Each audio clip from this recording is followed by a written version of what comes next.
Bolsonaro, ele tem uma paranoia faz muito tempo, e ele tende a escutar quem é mais alarmista quanto ao que ele tem que fazer. Então, Bolsonaro decidiu hoje de manhã ir ao Senado. Ele chegou lá no mesmo horário que Cristiano Zanin Martins. Coincidência, será? Não sei.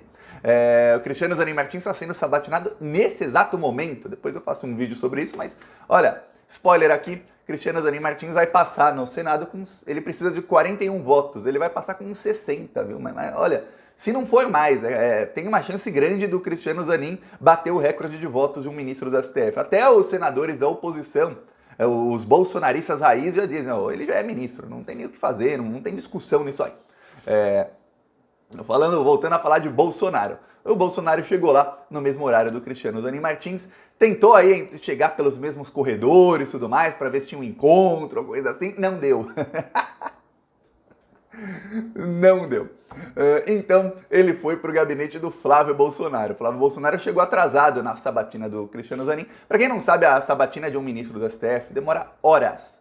Teve sabatina já de ministro que demorou 8 horas, 9 horas. Alguns demoram menos. Eu lembro que desses aí do Bolsonaro, ninguém nem falava, né? Você não via a imprensa falando do conceito da impessoalidade quando o Bolsonaro colocava amigo dele no STF. Quando o Collor colocou o primo dele no STF, aí não tinha nada disso. Eu procurei manchetes lá de 1990, nada. Ninguém chegou a falar que tinha um probleminha do Collor. Então, o presidente colocar o primo dele lá. Pois bem, para quem não sabe, os jornais como O Globo, o Estadão, Folha tem os seus arquivos. É só pegar a data e ver o que se falava na data. Bem fácil de procurar, viu? No caso do Zanin, você vê aí uma parte da imprensa falando isso, o Bolsonaro tentou e foi pro gabinete do Flávio Bolsonaro. E aí, o problema não foi ele ir ao gabinete, o problema foi na saída. Eu vou te contar, vou te mostrar o vídeo do que fez o Bolsonaro e a repercussão lá na extrema direita. E você vai ver que o problema só piorou. Antes eu peço a sua inscrição aqui no canal, um segundinho aqui, ó. Embaixo tem o botão inscrever. Se você não é inscrito ou inscrita, inscreva-se. E se você já fez sua inscrição, vê se o YouTube não tirou. Outro dia eu fiz um vídeo e falei, gente, o YouTube tá tirando inscrição de algumas pessoas. Aí uma pessoa comentou, a minha tinha saído. E quando eu vi, tinha 100 likes no comentário da pessoa. Eu falei, caramba, 100 pessoas tinham perdido a inscrição? É muita gente. Então vê aí se a sua não tirou. Aproveita e tenta curtir o vídeo, porque tem gente que também fala, não consigo curtir o vídeo. E aí eu vejo que o comentário da pessoa que fala isso também tem 30, 40 curtidas. Eu falo, se 30 foram até os comentários, leram o comentário, curtiram o comentário, porque não conseguiam curtir o vídeo, mas conseguem curtir o comentário, então quanta gente que não consegue. Tenta aí. Agora vamos falar de Cristiano Zanin, aliás, de Bolsonaro. Cristiano Zanin. O Bolsonaro tentou encontrar, não conseguiu. De Bolsonaro. Primeiro um contextinho aí. Na quinta-feira, o Flávio Bolsonaro usou um articulista do Metrópolis, que ele é porta-voz oficial da família Bolsonaro. Mas pensa num cara que tá assim, deve estar o dia inteiro no WhatsApp falando com Eduardo, Flávio e Jair Bolsonaro. É esse aí do Metrópolis. Pois bem, o Flávio Bolsonaro usou para fazer um aceno ao Zanin. Foi a tentativa final ali da família Bolsonaro de acenar. Ele falou que talvez ele votasse a favor do Zanin, que ele não via problema nenhum no conceito aí da impessoalidade que a Globo tá falando, que os lavajatistas estão falando tanto. O Estadão fez editorial hoje para criticar a escolha do Lula. O Estadão não fez nenhum editorial para criticar o André Mendonça, nem o Cássio Nunes, e um dos jornais que eu procurei lá no meio do ano de 1990 foi o Estadão para ver o que falavam no dia do Fernando Collor de Mello colocar o Marco Aurélio de Mello, primo dele, no STF. Nada, só elogios, viu? Pois bem, o Lula não pode, esse é o Estadão. Tá, aí o Flávio Bolsonaro mandou um aceno dizendo, eu posso votar a favor do Zanin, posso votar, mas o Zanin não veio falar comigo, nada, mas eu não vejo problema nenhum, hein? Tava feito o aceno, estamos aqui, Zanin, por favor, Zanin.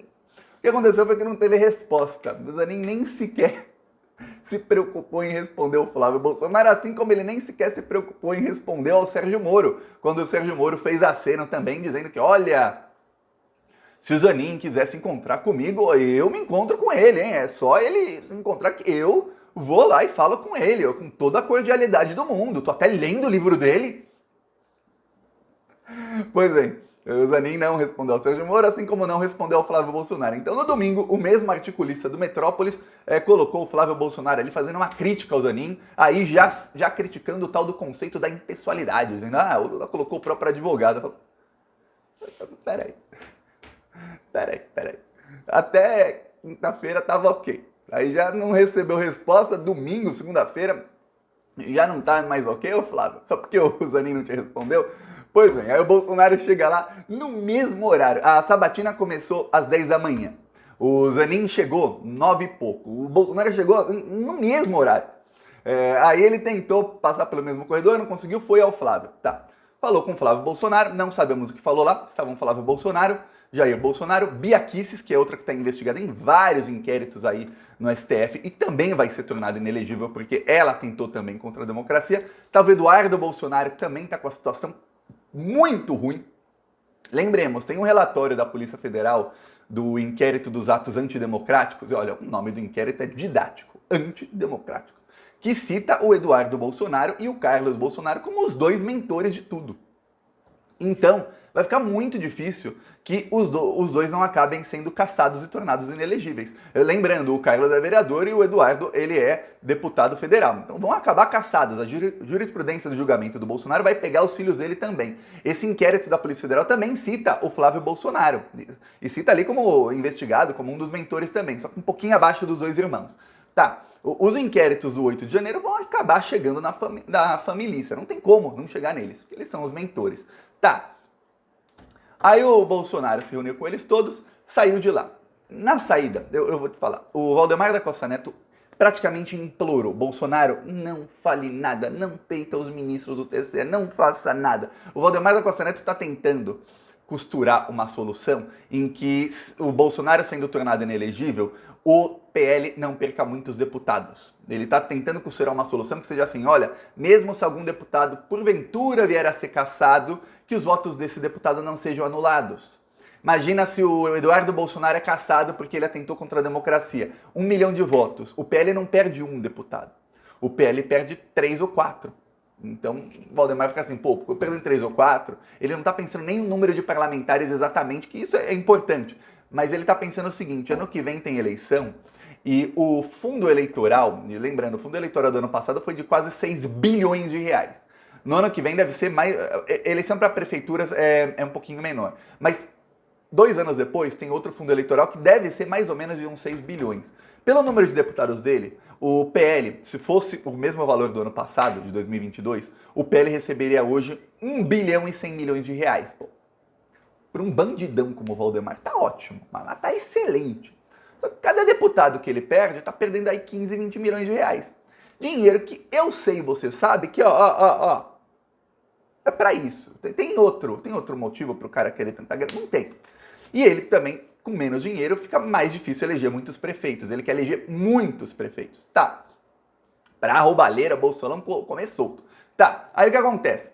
O Valdemar tá tentando costurar essa solução que, olha, imagina, se um deputado é cassado e os votos dele não são tornados nulos, o que acontece é que o partido não perde nenhum deputado, porque entram os que estão na fila depois dele. E vai entrar, sabe quem? Gente do Centrão. E é isso que o Valdemar da Costa Neto está tentando convencer os ministros aí, tentando indiretamente, ele não consegue contato direto com ninguém, mas indiretamente em Brasília, o burburinho que tem é esse, ó. O pessoal da cúpula do PL está tentando convencer, ó, se der ruim, a versão oficial deles é que não vai dar ruim não, vai dar tudo certo, mas se der ruim, mantenha os votos, não votaram nele, não torne nulos os votos, deixe os votos. Aí olha só, imagina, sai Eduardo Bolsonaro, sai mais 2, 3 aí que são bolsonaristas raiz, que são os mais votados do partido, e entram os menos votados, que é a maioria do Centrão. E aí, pô, sendo do Centrão, eles até fazem parte da base de apoio do Lula. É isso que ele tá tentando emplacar, não vai dar muito certo não vai dar certo, que ninguém tá nem querendo escutar a versão aí da cúpula do PL, do Valdemar, etc. Até porque, ó, vão lançar aí Braga Neto, que é um dos principais investigados, para a Prefeitura do Rio de Janeiro. Pô, qual moral ele tem para falar alguma coisa? Tá. Olha só, aí Bolsonaro sai e faz isso aqui, ó. Vou te mostrar o vídeo, eu prometi faz alguns minutos, demorou, mas eu mostro. Ai, o Valdemar deve ter visto isso com uma fera, vamos lá. Embaixadores, a ação do PDT, assinado, deve ser por Carlos Luque, né, que é o presidente do PDT, é a reunião com embaixadores que ali estaria caracterizado, segundo ele, abuso de poder político. Isso, pela jurisprudência de 2017, isso não foi. Se eventualmente o senhor for cassado, o senhor pretende deixar a vida pública, como é que fica a vida do senhor? Não sei se botar vivo quando virar a esquina aqui, então não falo sobre si. Essa conjunção aí. O senhor como caso de presidente, o senhor vai... Não posso. Eu tenho certeza que até o Benedito, o senhor Benedito, ministro do STJ, agora integrante como relator lá no TSE, vai mudar seu voto. O senhor Benedito é questão de coerência. Eu lembro quando meu pai era vivo, eu era garoto, quando tinha algo possível que acontecia na vida da gente, ele falava. Que bom que cortaram já o vídeo. Pois bem, segundo ele é questão de coerência. Segundo aí integrantes do PL, a fala do Bolsonaro foi desastrosa. É uma matéria aí no Globo que escutou diretamente o Valdemar da Costa Neto, que falou, ó, desastrosa a fala do Bolsonaro, ele piora a situação dele. Aí, antigamente eu tava bravo aqui todo dia, agora não, a gente só dá risada dele se ferrando. Peço aí sua inscrição no canal. Falou!